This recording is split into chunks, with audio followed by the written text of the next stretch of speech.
Greetings and welcome. We are in Junior English, and we now turn to maybe the most important novel in the American tradition.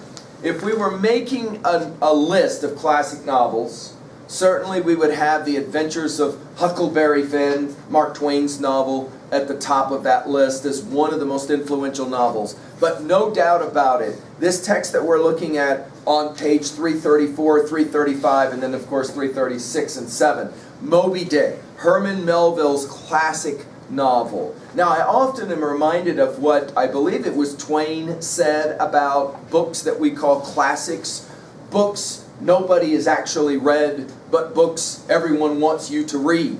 I think that there's some legitimacy to this. This is let's put it in our notes right away. If you pick up the actual novel to read it, it is a very long novel. So we want to start there. Okay? Now, if you see at the top of 334 that it says, from Moby Dick, that just simply means that what they're going to try to do is to take sections out of this novel and put them in your anthology so that you have some sense about this novel. Okay? Now, there's a couple of things I'd like to recommend that you do in the form of scanning this text before we actually get to it. The first thing that I recommend that you do is to take a look at the sheer length of the text. This is probably the longest selection in the entire anthology, with the exception of maybe a play that's in your anthology. So it's a longer reading, okay? The second thing I would suggest that you do before you even start reading this text with me is to take a look at the drawings that are a part of this text. And right away, once you see drawings, you're going to begin to be able to at least guess a little bit of what's going on with this story. Okay? I want to begin at level 1 though. Let's go ahead and do a real brief summary of the story, shall we? So I'm going to give you a schemata as we get ready to start. This is a brief summary of what this text is going to be about. First of all, this is the story of a man and a whale. A man and a whale. The whale will get the title Moby Dick. What makes the whale significant is two things. One, the way he looks. He is a huge white whale. Okay? All white. The second thing that makes this whale significant is what he has done.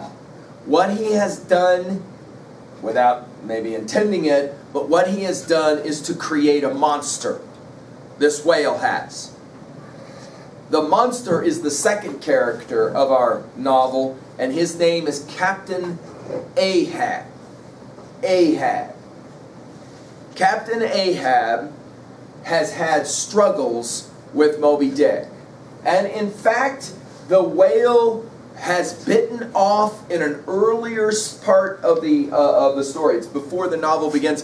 The whale has bitten off Ahab's leg, so that when he walks, he has to have a piece of wood for his leg. Okay? Ahab has a vendetta out to kill this whale. All right? But here's the problem. Sailors are very suspicious. And when the whale has bitten off the leg of Ahab, they ain't no way they're going to get on a boat and go after and hunt down this whale. So Ahab is smart enough to realize that he cannot talk about the whale at the beginning. Instead, what he will do is he puts together a crew to go whaling. That means they go out looking for whales. Okay? Now, one of the reasons why we read this novel, and there's a bunch of reasons to read it, but one reason, let's write it down, is historic. You learn a lot about early American history by reading this novel. And what do you find? You find that these huge ships that were powered by the wind pushing the sails sailed out into the Atlantic and then into the rest of the bodies of the world, chasing whales. Now, how in heaven's name do you kill a whale when you're out in the middle of the ocean and you are tens of thousands of miles away from home? the northeast of America? That question is actually answered in a number of chapters in this novel. I'll give you just one classic. They kill a whale. How do they kill the whale? Well, they have to get in smaller boats and row out to where the whale is. Then someone will stand up inside of that small boat with a long pole with a fierce point at the end of it. It's called a harpoon. And they wait for the whale to come up out of the water to get air. When they see the water blow out of the blowhole, "Dar she blows," or "there she blows," is what is spoken of. And then the harpooner will throw the harpoon into the whale. Are you ready for this? At the end of the harpoon is a rope. The whale will then swim down, down, down into the water, and the rope will then be let out. And the hope is that there's enough rope so that he doesn't pull the boat under the water. Then when the whale comes back up, another harpoon goes into the whale. Over hours of doing this, finally the whale is killed. Now we're talking about an animal whose head can start at this wall and tail can end beyond that wall. We're talking about huge animal, okay? Question, then what do they do with the whale? They all drag it in their boats back to their big ship, where they put it next to the ship, and then they begin the process of cutting up the whale. What are they looking for primarily with this whale? This is for your notes, and it is a really important part of our story. They are looking for oil. Oil. They will take the skin, the blubber of the whale. They will fillet it off. They will heat it, and then they will put the oil that remains inside of crates in the hull of the ship. And they can be gone for up to 2 years doing this. And then when they finally get back home, they sell all of the oil. Okay? So in other words, it's real important that you point out for your notes, they don't kill the whales so they can eat the whales. No.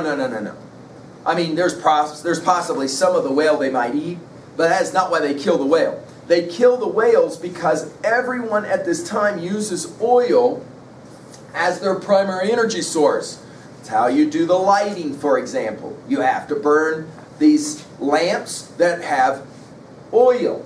And so everything that is a commodity that has to do with oil is going to come primarily from these whales. So this is an industry of some serious money. Okay? Our story actually doesn't begin with Moby Dick. Our story actually doesn't begin with Captain Ahab. Rather, our story begins with two other people. The first famous line of the novel the first line is, "Call me Ishmael." So we want to write down this thing. Ishmael. Ishmael is the storyteller. He is the guy at the very beginning of the novel that says two things. I was bored with my life.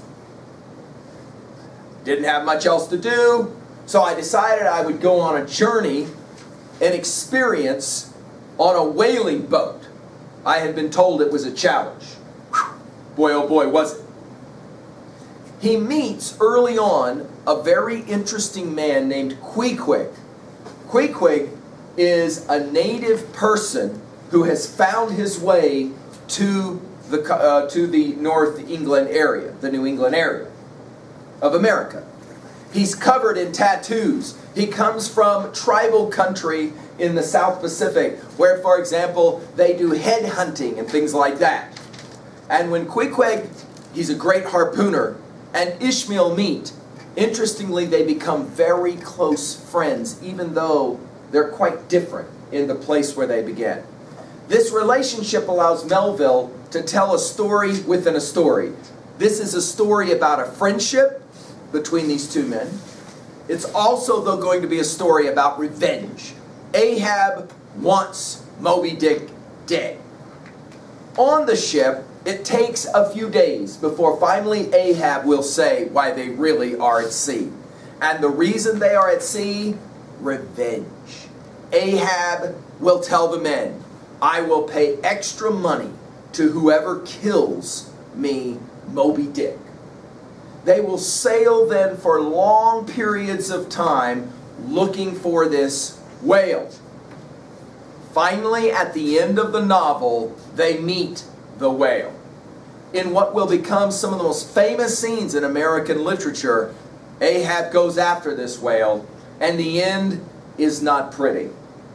At the very end of the novel, everything is gone, everyone is gone, except for Ishmael. Ironically, a big coffin was made for Queequeg, who they thought was going to die. He doesn't die. But at the very end of the novel, when the ship goes down, because Moby Dick is able to completely destroy the ship, the only way Ishmael can be saved is in a coffin. There's a bit of irony there, as you can imagine, right? Having said all of that, you will see on 335 that the drawing in the lower right corner will now make sense to you. If you flip the page over to 336, for example, and you take a look at that drawing, now all of a sudden that drawing starts to make sense to you. By the way, on 336, just pay attention to what you, first of all, don't see until further reflection. Do you see the large ship in the background with all those sails? Do you see that? That's how they travel. Do you see the small boat that's turned upside down?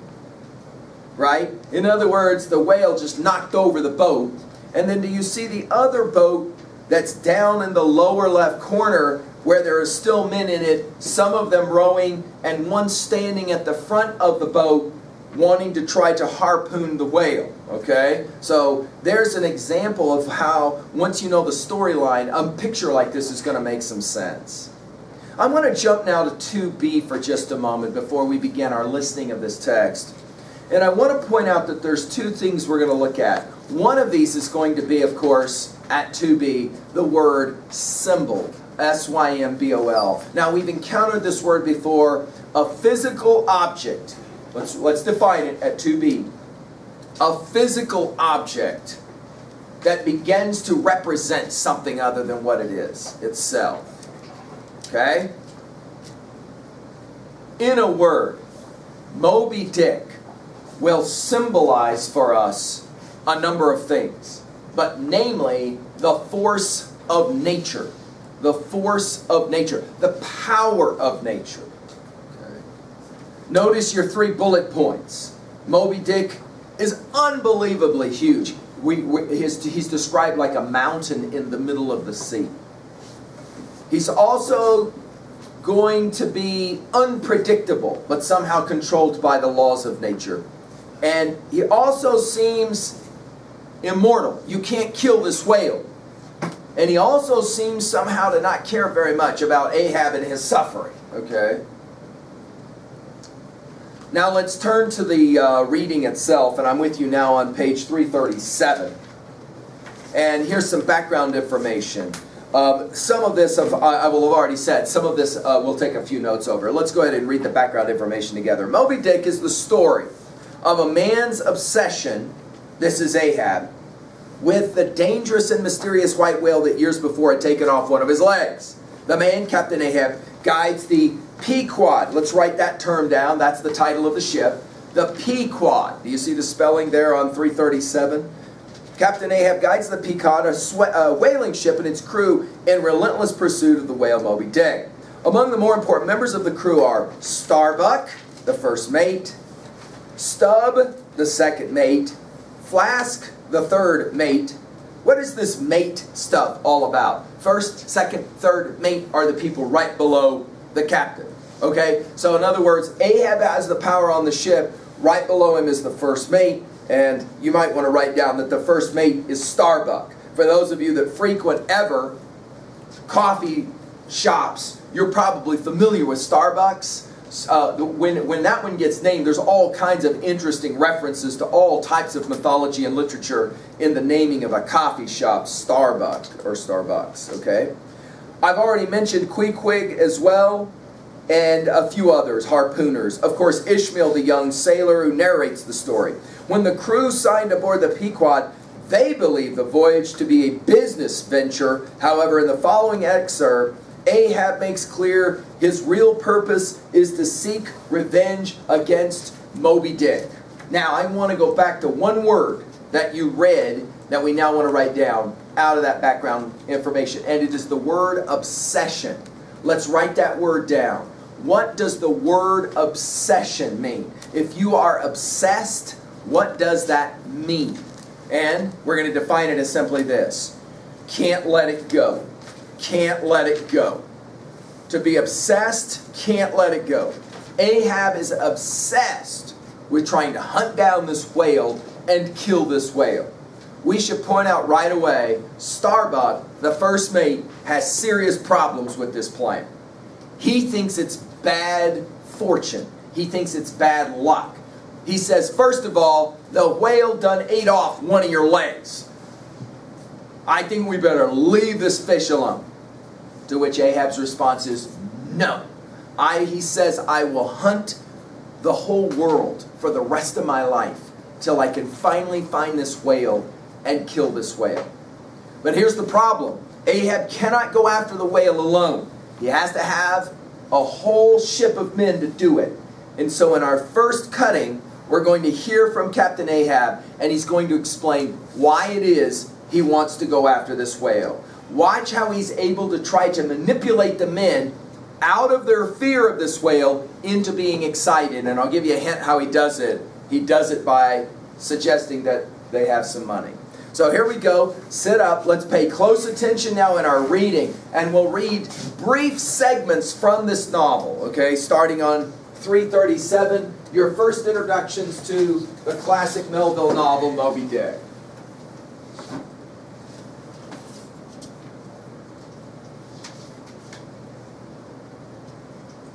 The Fall of the House of Usher by Edgar Allan Poe. I'm sorry. Wondering at the stillness broken by replies so aptly spoken. I'm sorry, I've got a different reading. I apologize.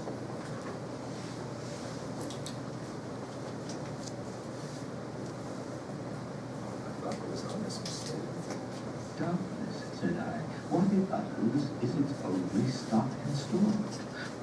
Caught from some unhappy... We'll come back for a second. We'll figure out our reading situation. So